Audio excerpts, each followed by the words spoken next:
Hello lovelies, your good pal Fraggers here on that there second day of the working week with a little grave robbing in my heart, a little animal extincting in my soul.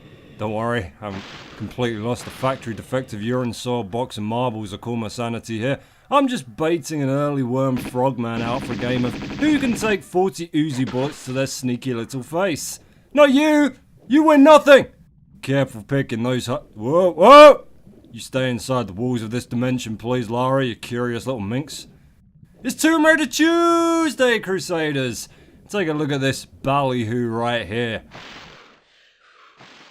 A large medipack this early on. Why, how thoughtful and sweet and kind of your core design. We must remember to scribble them a thank you note, gang. Long dissolved as they make a collapsible floor. What's on the... Jet! Stop trying to kill me, you league of fucks!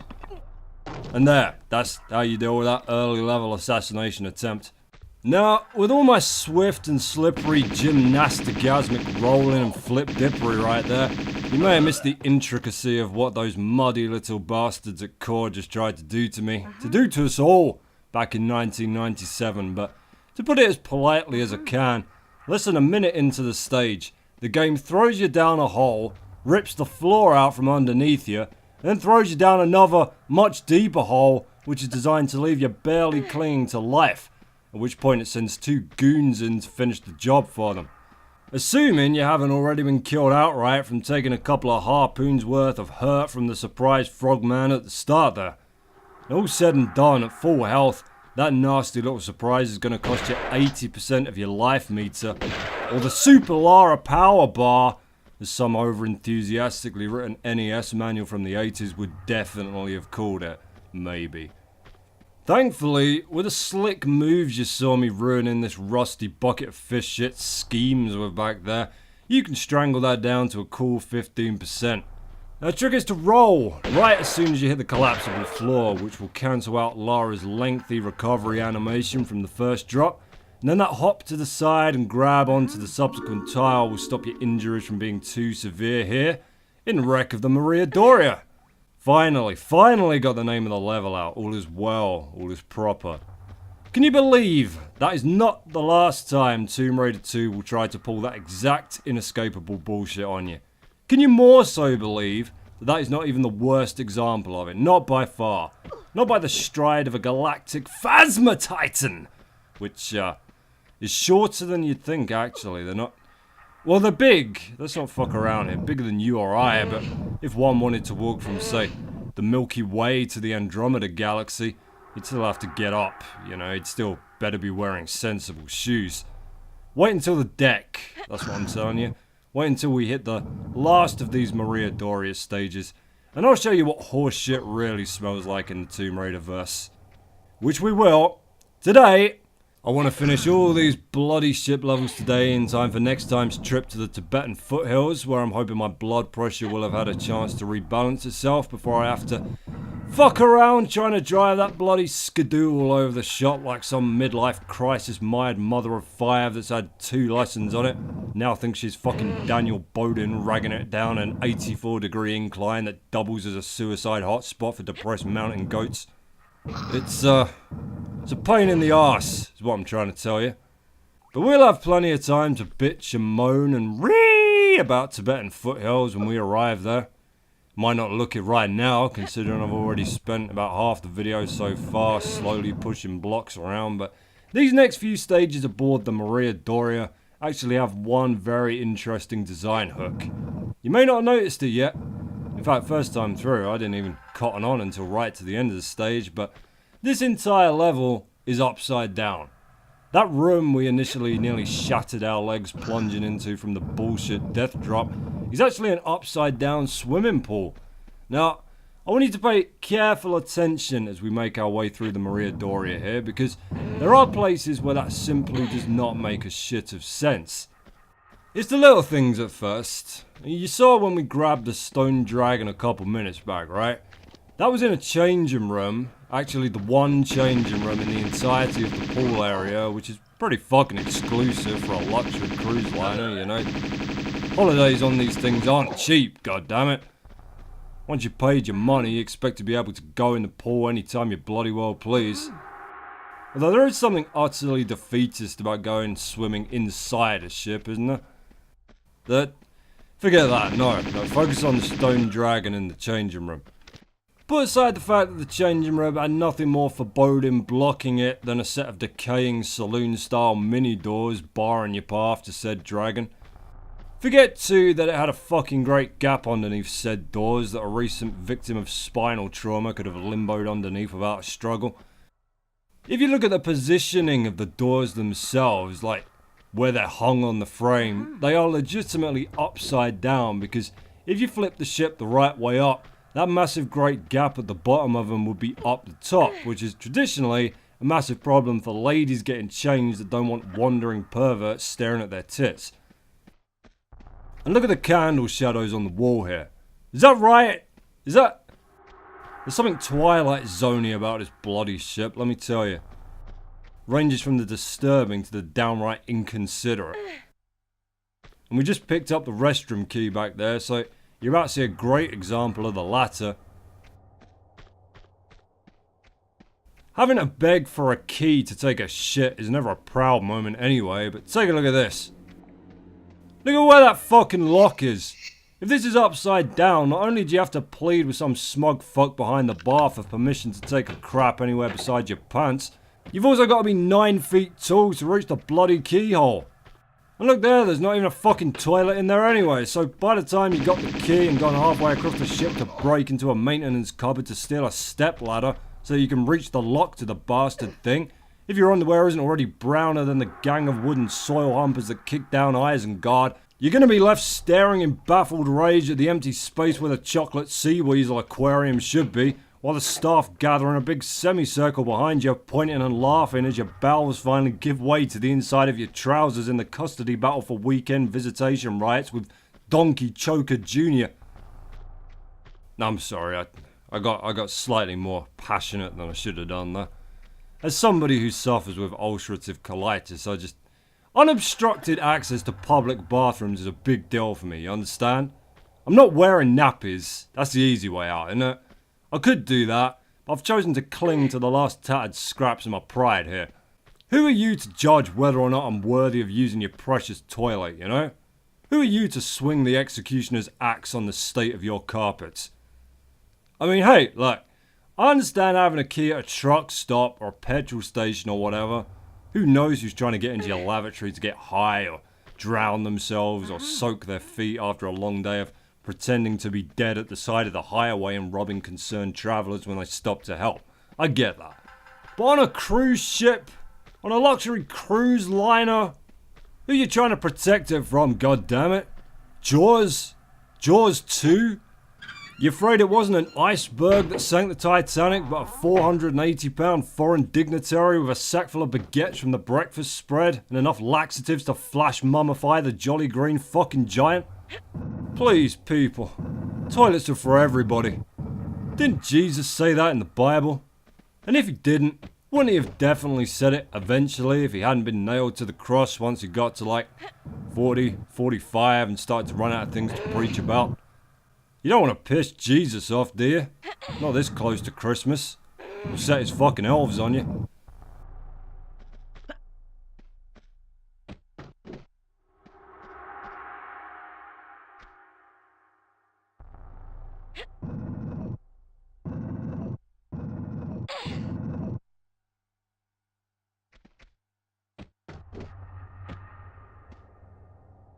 These boxes stacked up very neatly when the ship flipped upside down, didn't they?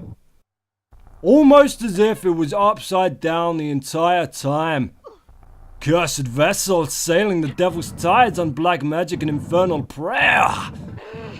Don't get me wrong, I think it's awesome that they went with this design quirk of having the ship all topsy-turvy.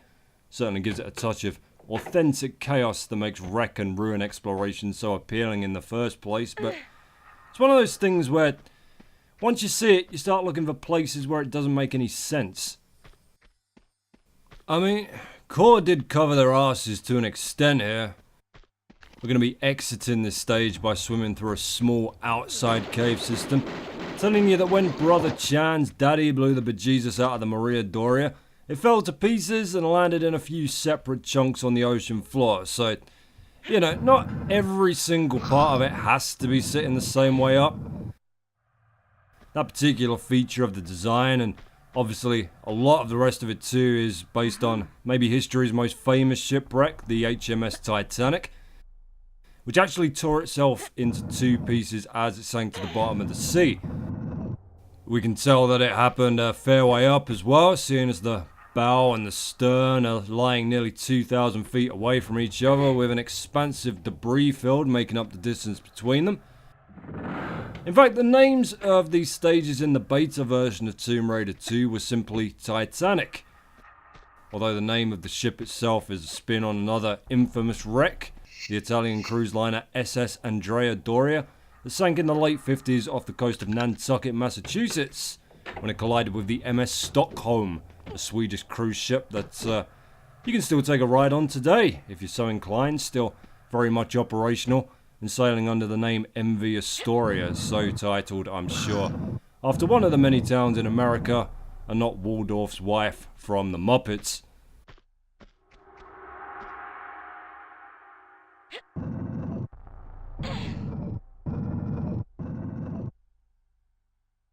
Another little slice of trivia for you, because I'm really trying to keep this commentary flowing in the face of having to shove the entire crated inventory of the Maria fuckface Doria around here.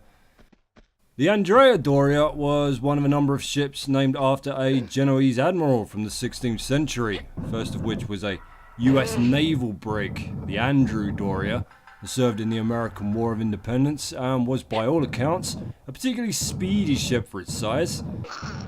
In fact, during the raid of Nassau, the original plan was for the Americans to take the fort by surprise by landing their troops in the dark, but the 7 other members of the fleet fell behind the Andrew Doria, which in turn had to wait for them to catch up, and daybreak eventually robbed them of the element of surprise. Andrea Doria the man was certainly worthy of the honour of a namesake. A fierce patriot and a vital commander in the wars against the Ottoman Empire, he was selected by Pope Paul III himself for his Holy League, the European Super Friends army that was designed to crush the Turkish Empire once and for all. And even at the age of 84, when most of us are wobbling around the care home looking for a nurse to wipe the shame out of our long johns, Doria was out sailing around off the Barbary coast, looking for pirates to send off to pirate hell. His great nephew, incidentally, was not quite as intuitive. Giovanni Andrea Doria took over command of his uncle's galleys so that he could finally retire to Genoa. And Giovanni managed to get his arse so thoroughly handed to him at the Battle of Jerba in 1560 that he deliberately crashed his ship into a beach and just ran the fuck away. He did eventually find some success to put to his name at the Battle of Lepanto, where he was in charge of the right wing of the Holy League's fleet, but really, John of Austria and the rest of the Spaniards did the job for him. Literally, seeing as he managed to piss off every single one of his captains under his command by, once again, trying to run the fuck away and write it off as an evasive tactical maneuver. Which actually opened up the entire middle of the Christian fleet to a gigantic counterattack that nearly lost them the entire battle. Nobody put him in charge of any more important ships after that. I think the Pope sent him off to fight Barbary pirates like his uncle, who, by that point, the Knights of Malta and the Order of St. Stephen were having a wonderful time carving into shark bait anyway. But I'm off again, aren't I? Off on another historical tangent. Do forgive me. More on those pesky pirates another time. This room can be an enormous pain in the arse with a time trap door that you need to get to the lower levels here, but here's a little shortcut for you. Hop back, grab once you fall past the ledge, and there, you will somehow wind up half a foot in front of where you started falling from. This ship, man. This ship ain't right, I tells you. Strange noises in the stern, upside down swimming pools. I've been a seafaring man for many a year now, and I've seen things on this here liner that scare the tits off a mermaid. There's the trap door. You will need that to get back up here. No strange spots I know about where vengeful poltergeists will helpfully throw you at the ceiling. If you do try to reach the lower level there by any other method, you'll just hit the slopes and go sliding into a super fun happy pit of broken glass, which, despite its advertisement, is neither super fun or happy for anybody besides the most deranged of masochists. Gotta take another blob of damage there, getting down to this stupid boat with no sides on it. Looks a bit like one of them there Chinese sampans they use for river or lake fishing. Maybe it's Brother Chan's boat. How did he sail it 80 meters underwater and through 5 walls? Tibetan monk magic! What's the matter, lovelies? Don't you believe? There's those weird fucking candles again. Give me the goddamn creeps. We got ourselves a second circuit breaker there. We'll need just one more to access the final quarter of the stage. That one actually has the potential to be a real fucking headache. Out the other side of the glass doors, you might have recognised that hellhole of a restroom area we visited near the beginning, and the button in the restroom itself that we pushed to open those same glass doors. Well, you'll notice that I hit that button again to close them before I left. And if you don't do that, you'll be blocked off from getting that second circuit breaker, and you'll have to run all the way back there to fix it.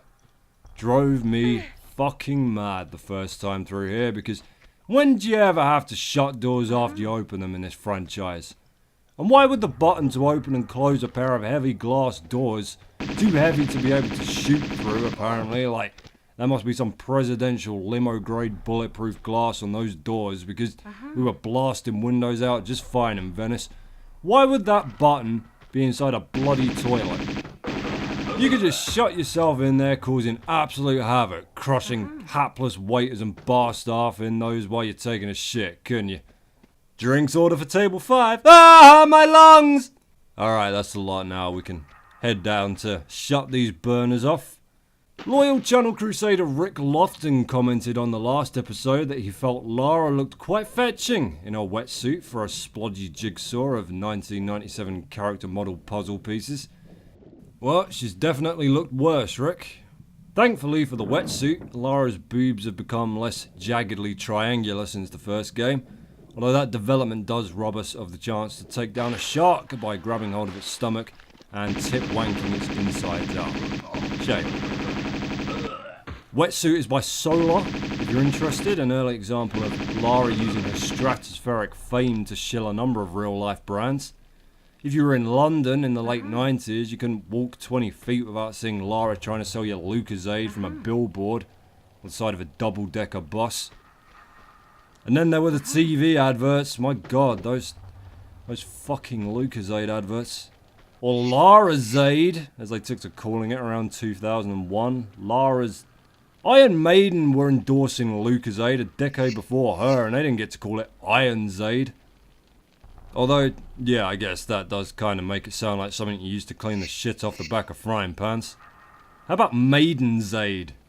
Oh, it's got a nice ring to it actually, hasn't it? Maidenzaid! Fuck, I can't stop saying it. Hey mom, don't forget the Maidenzaid! Yeah! You take that shit out of the basket right the fuck now, Billy, before I kick yesterday's lunch back up your throat. Maidenzaid! So at the advert, Lara's running through a tomb pursued by those glowing-eyed jackals, right? And she turns around to shoot them with her pistols, but there's a click. She's run out of ammo for her pistols. That right there should tell you we're not talking the same fucking language here, shouldn't it?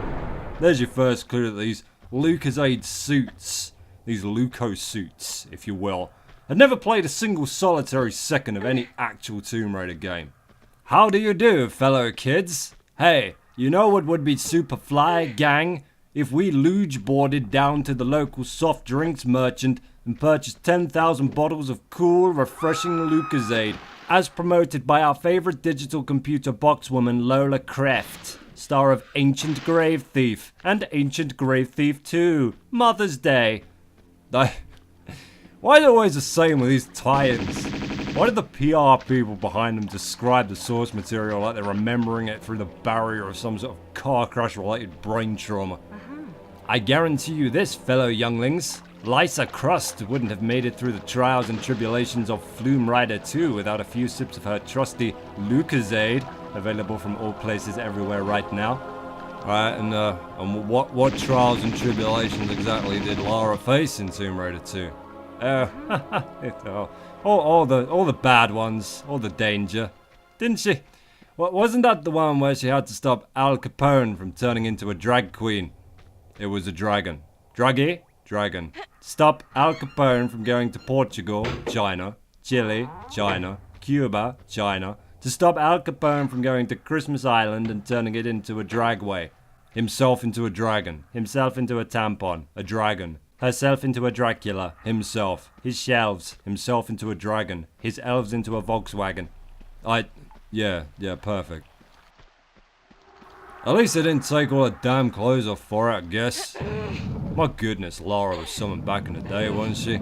A feminist icon that didn't hate men. You know, and I never felt like she was going to show up in some sort of gender genocide spin-off called Groom Flayer or anything. It was enough that she could murder gods with a pair of pistols and a shit ton of backflipping. Oh, here we go again with a bloody harpoon gun. This is probably the most intense battle at sea you're going to get in the entire game here. There's 2 sharks and 3 barracudas to waste down here, and my suggestion to you is to get as much damage in as you can when you first drop into the water, and then try and drop 1 or 2 of the little bastards as you swim forward. Now, the barracudas are a lot faster than the sharks, so if you can get past the shit bucket aiming on the harpoon gun, take them down first when you roll here. You'll have an easier time taking the sharks down on the way back. Eat it, fish. You have got other business besides the boundless slaughter of marine life down here. There's the gold dragon and the cabin key to grab too, so you're more than welcome to take pot shots of this little motley crew as you go about your business collecting them, but this section is generally what I save up all my harpoons for. You can lure the barracudas up to the surface and cane them with a shotgun like we did back in 40 Fathoms, and like we're going to have to do again before this stage is through. But it takes much longer to do that here than it does any other fish-infested part of the game because of the way the tunnels are laid out and how the AI misbehaves.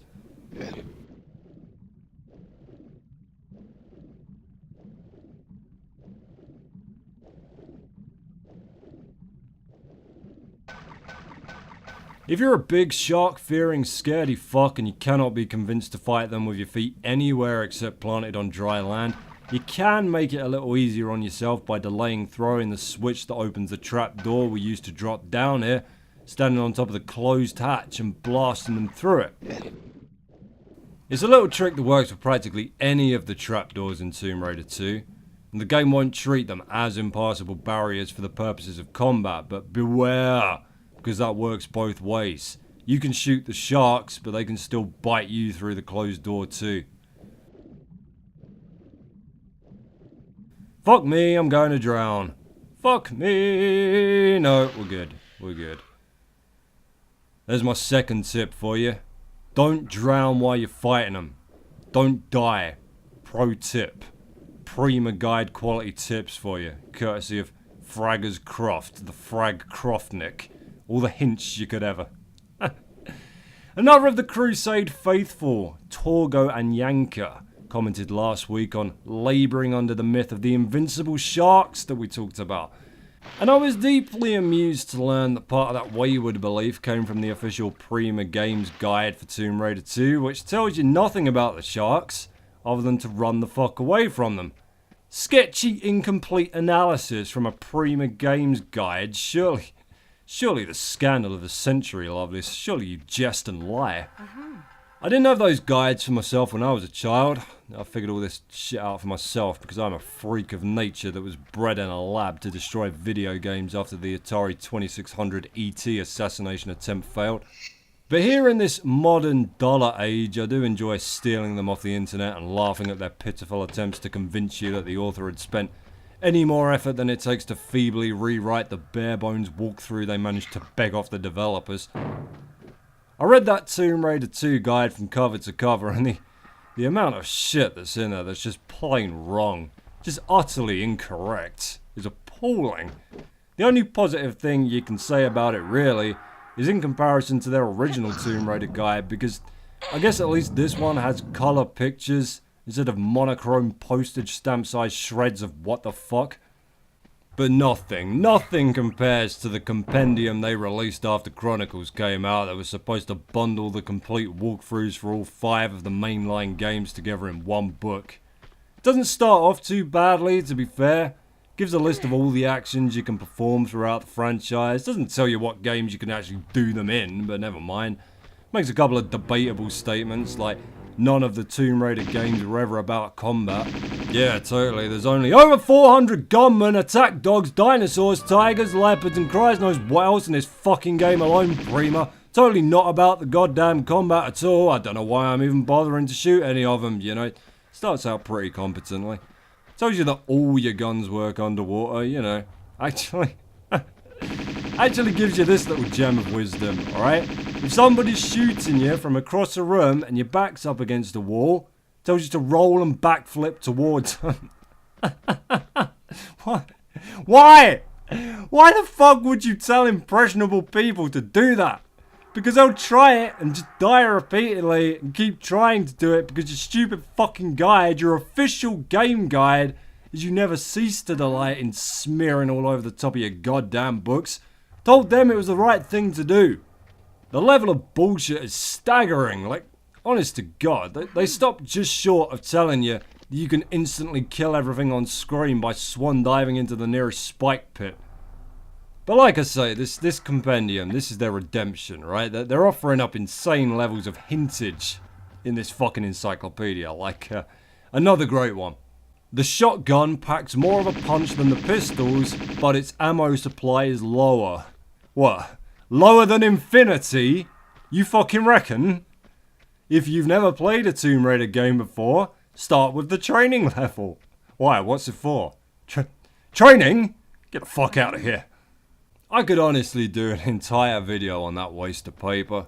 To think that trees were killed to print it genuinely makes me ashamed to be a human being. It's forever telling you to do things that are gonna get you killed, but the worst part about it, the thing that makes it so utterly useless, is it doesn't even give you the walkthrough of the whole level. It tells you about the first 30 seconds or so of the stage, then it tells you about the last 30 seconds of the stage. And that's it! That's your bloody lot! Mate, some of these stages are over half an hour long. At a dash. At a sprint, pal.